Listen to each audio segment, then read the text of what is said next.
I got really back into, you know, I've always had these records, but I actively got back to like putting together my audio systems and actually making it a real ritual, which is what I used to do when I was 13, 14 years old.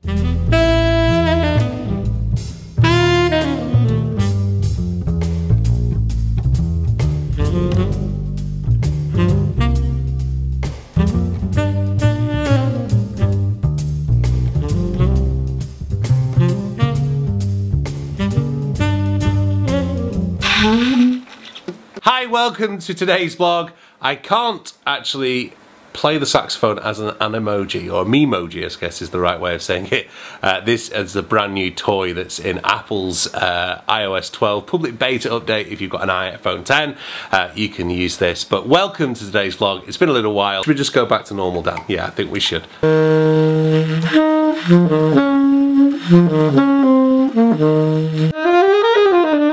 For some reason, in this heat, my reeds are just drying out big time. No matter how much, I wonder, maybe I have to try and clean that rejuvenate out. I just don't think it's getting enough moisture on my reeds. It's just dry as anything at the moment.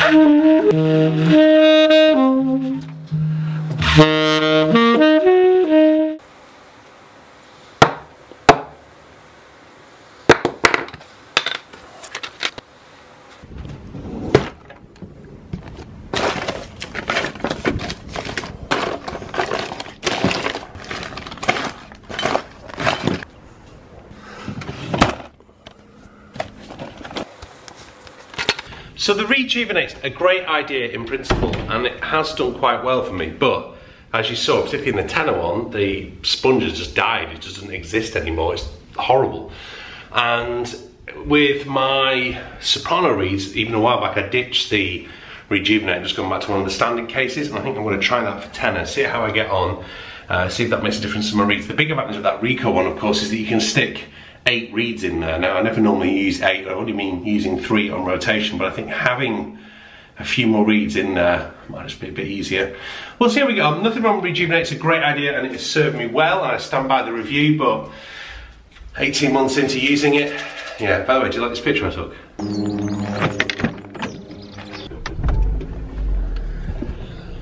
Now, remember I said one of the prime reasons for getting CarPlay was that with iOS 12, Waze was coming to CarPlay.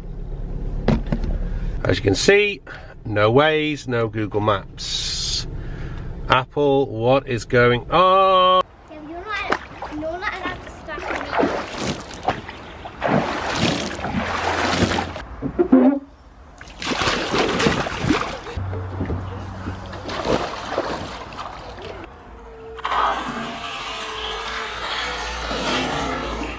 So rather sadly, I think this paddling pool is dying.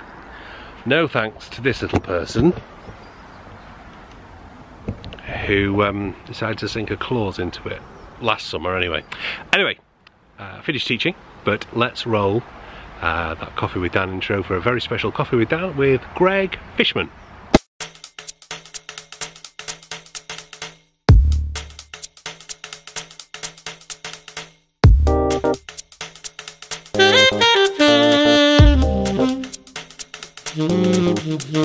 So I am delighted to welcome my friend and colleague and fantastic composer, saxophonist, great teacher, and has written so many books. My students know Greg's saxophone tone almost probably better than they know my own, because they hear Greg all the time with his books. Greg Fishman, all the way from Chicago. Welcome, Greg. Welcome to Coffee with Dan.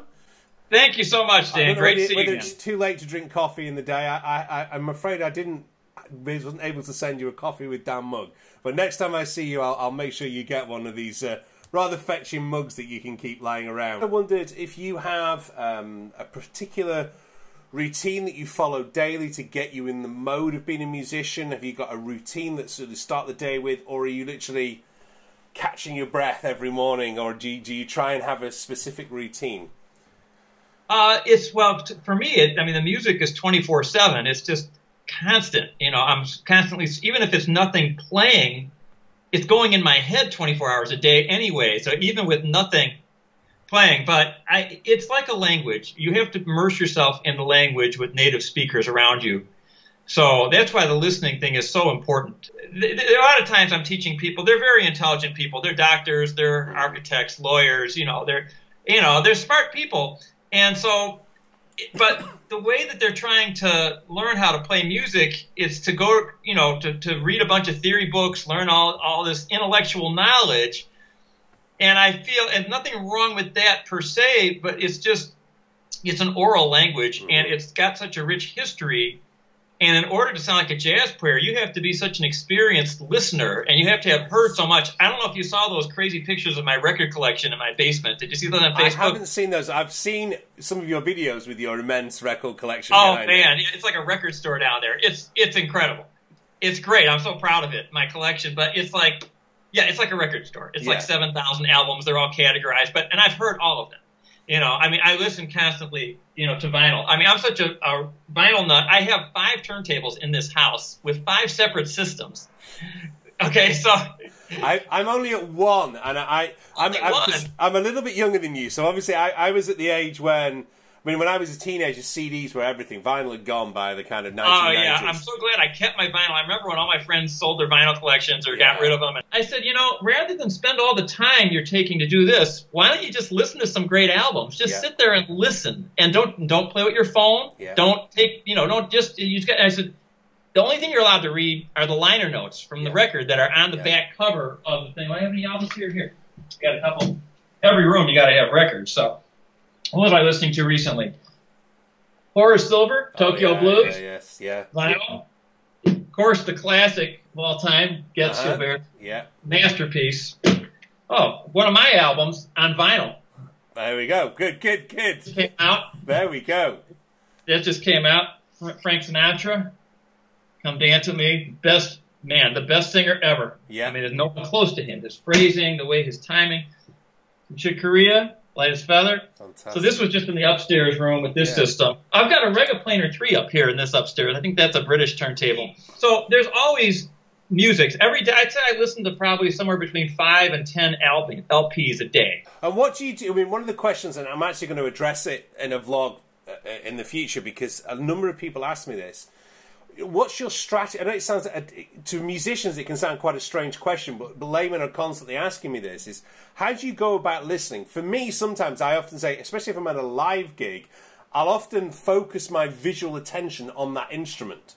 So that, so even if the tenor player is going full beans, I'm listening to the piano player. I'm looking at the piano so that my ears will go with the pianist rather than just kind of... hearing the sax player or something like that. Do you have a strategy when you're listening to those albums every day? Are you listening to bass lines? Well, what you're talking about is, to me, like the difference between, like, I talk about passive listening and active listening. Mm-hmm. Passive listening is where it's in the background and it's pleasant, but you're doing other things. Active listening is where you're actually listening for, like, maybe I'm listening, sometimes it is specific, like what you're saying. Like, I might just listen to a whole album and all I'm focusing on is the ride cymbal or something like that, or the left hand of the snare, to see what rhythms he's doing. Or maybe I'm listening for the pitches of the bass notes in the bass lines, especially with Ray Brown, because it's just such a beautiful melody he's doing. Where is Getz starting his phrases? This is the thing that I call the buses. Is he starting on beat 1, which would be the 1 o'clock bus, the 2 o'clock bus, beat 3, beat 4, or the and, 1:30, 2:30, 3:30, 4:30. And just listening for something like that, like you don't even have to listen for the changes or how he's doing voice leading. Sometimes I'm listening for that. How's he developing his ideas and stuff? But sometimes it's as simple as just listening to phrasing. I'm listening also saxophone. I'm always fascinated by the mix of, it's a combination of things in the sound. It's not just the tone, but it's the air. The sound of air moving through the horn is very attractive to me. Especially you hear with Getz and with Paul Desmond. Everyone's got some degree of that. Ben Webster's got a lot of that happening. And as I got to be a more advanced player, I started to notice that those players, sometimes they will have just the sound of the air with no tone. I went to the Aebersold camp as a student 4 years when I was in high school. And about 20 years after that, I ended up teaching on faculty there. And I was teaching along with one of my first teachers there, Jerry Coker. We were teaching together at the camp like years later.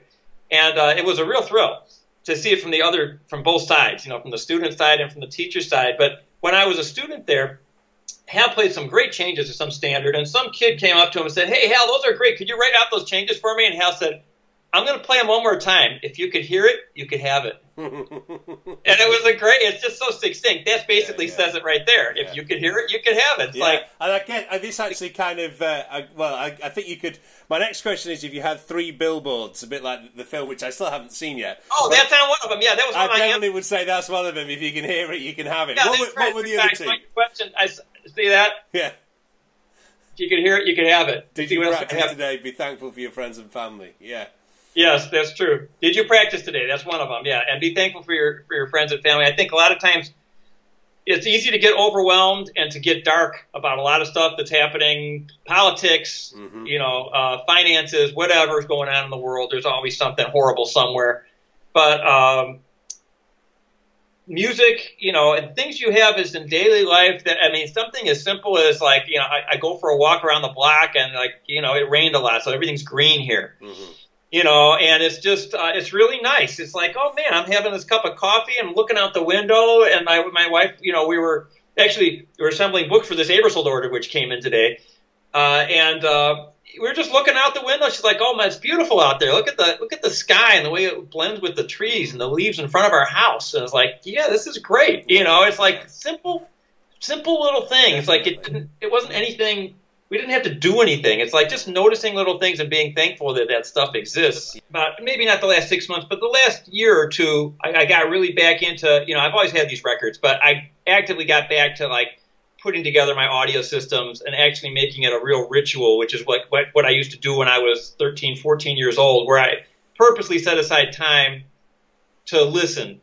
What books, either music books or non-music books, do you find yourself either giving away to people a lot or recommending to people?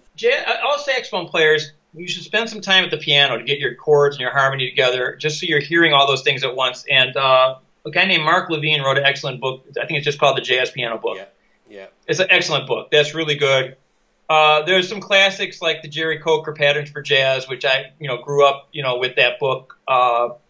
Playing some of that stuff out of there. There's an Eddie Harris book. I think it's the intervalistic concept. I actually have my own book, which is going to be called Intervals in Action, which is almost ready to come out. It's coming out in a few months. I've been working on it for the last 2 years. It's really cool. It's a very different type of book, and it's every interval applied to every possible chord situation, or just about. Joe Henderson's favorite book, which I heard it as an audio book. It's by Hermann Hesse, German, or Hesse, I guess you'd call it. The Glass Bead Game. You mentioned your interval studies, but you've still got a vast number of... How many books have you published now? I think there's 28. I think there are 28 books I've published. 28 books, and quite a number of those are also available as iPad apps, is that correct? Yes, that's right. There's about, I think, 10 iPad apps. Yeah, and you're now sort of pulling all that in together into your own video lesson website as well, is that right? That's right, yeah. Yes. Yeah, there are only so many hours in the day, and as much as I love teaching on Skype and in person, I actually have students in 12 countries now. I've got about 30, 35 people on Skype, and then I probably have 10 people in person, which is, that's a pretty nice balance. Yeah. But there's only so many hours, and after teaching 6 people and then going and playing a gig and then coming home to write some more music or listen to an album, that kind of, it takes your whole day. And I had a lot of people contacting me saying, look, I can't afford the private lessons with you, but I like the way that you teach, and I like your style of explaining things, which is really different. Don't you have some kind of course I could subscribe to, some kind of online lessons? A lot of these people liked my YouTube videos, which I did about 50 of those. We've got, I think there's around 40 videos on there now, all with really nice PDF notes that you can print out.